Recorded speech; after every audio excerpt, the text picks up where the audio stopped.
women of Beloved are rooted and stuck at the start, and then the women of the story change, and they grow.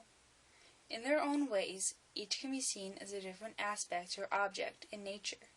Take Setha, for example. Setha is, first and foremost, a mother. It is her greatest pride and the source of all her pain. Additionally, Setha herself claimed that she had a tree on her back, but perhaps the nature reference can go even further than that. Setha is the tree herself. Setha is young, yet strong, and she stood her ground through horrible tragedies. She already had 3 children by the time she was 19, and had 1 more still growing inside of her. Around that point was when someone attempted to cut her down for the first time. In this case, it wasn't axes and saws that left her scars. It was 4 rough hands and whips that bit her. Not only did the owners of these hands tear up her back, but they also left her emotional self-scarred, as anyone's would be after being held down and abused sexually and then beat physically. On top of that, they also took her husband from her. He watched helplessly as she cried for his help, and something in his heart broke. He couldn't save her then, and Hallie just couldn't stand that, and something snapped in his mind and left him unable to be with her ever again. Setha was the one who endured it, though, and she was the one who had to live with it, because she had a reason to live. 3, almost 4 reasons. She could not give up, even though she wanted to, even though it was easier to just give up. That does not mean that she almost did not lose all hope, however. She sent her children ahead of her the night they ran, and then she was separated from them. She had no idea whether they had even made it to freedom, and she was so exhausted, and she had a child sharing her strength, and another one that needed her milk. Yet on one point on her way to freedom, she lay down and simply gave up. She would have died there if not for Amy Denver. She would have died, and her unborn child would have died, and their skeletons would have broken up into the ground, and no one would have ever remembered them. Lucky for her, Amy Denver was there. She couldn't mend her broken branches or heal her battered trunk, but she could help to deliver the baby. The child was named Denver in her honor, and as a reminder of how she came into the world. And so Setha came back, and she now had 4 concrete reasons to never give up again. And she made it to the house called 124, where 3 of those reasons were waiting. Her 2-year-old girl was already crawling. She had already grown in the short time that Setha had been gone. She continued to crawl, and the boys grew, and the baby grew, but not for long. Each of Setha's children are flowers. They are precious and beautiful, but they are delicate, they are so fragile. After fighting so hard to maintain their lives, Setha herself took up the shears that ended her girl's life. This did not merely set back Setha's growth, she just stopped growing altogether. Time passed, and baby Suggs passed, and 2 little flowers uprooted themselves and ran far away from the house, because the dead girl's spirit refused to leave the home. She lingered in the air and in their minds, and scared them, until the boys ran, until Setha and baby Suggs gave up fighting her. And all this time, Setha had been so guilt-ridden that she didn't grow. Her branches weren't trimmed, but they didn't reach to the heavens either. She was basically only waiting for death. This is sharp contrast to the way Denver grew up, both in her life and throughout the story. Denver was born into the mud and water, yet this flower still had the chance to firmly take root in a permanent home. This should have led to her being more stable, even happier maybe. She was the only one of Setha's children to never be a slave, never know a plantation. However, she was not happy. Denver was abandoned. She was abandoned over and over again. She lost everyone she loved. She lost her grandmother, her brothers, and her father before she was even born. She lost her mother when her older sister died, because while Setha may have been a good mother to Denver, she could not give her the attention a child needs to develop because she was busy dealing with the troublesome ghost and the knowledge that the ghost was her fault. So Denver was alone. She desperately found company in a spirit that did not even want anything to do with her. Maybe this is because in her mind, Denver thought that because the ghost could never die and would never leave, then she need not be afraid of losing its company. Therefore, Denver saw no need to ever leave 124. She had a friend who could never leave her, so why would she go out and make friends with someone who might, who undoubtedly would someday? And besides, she wouldn't know what to say, because Denver wouldn't talk. Who would she talk to? She would freeze up, her mind would blank, and her body would burn, and her words would be falling from her mouth much too quietly as well.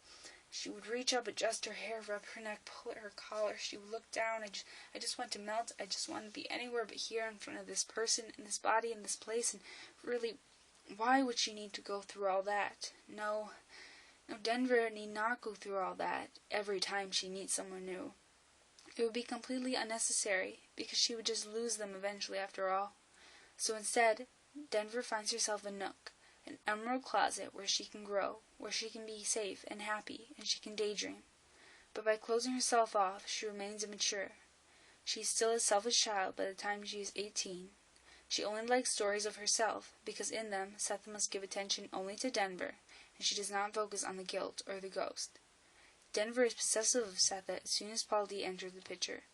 This only makes sense because he is a strong factor that has the chance to take Setha away from her own mother, just as he chased away the only friend she had, the one she thought she could never lose.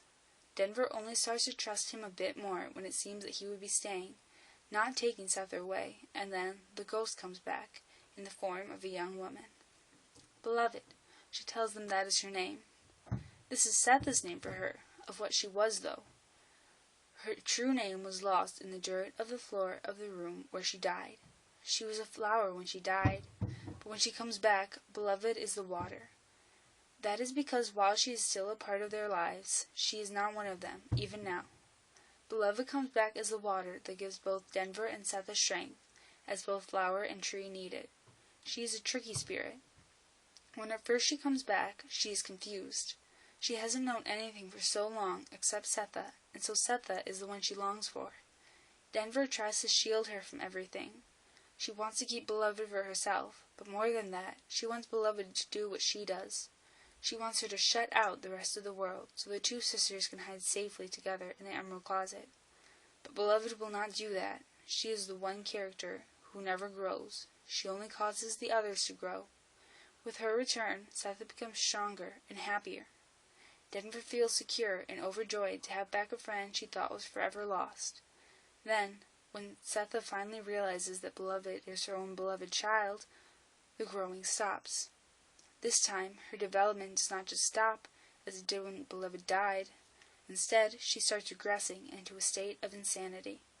Setha at first feels so overjoyed that she can forget all the guilt of 18 years and love her daughter again.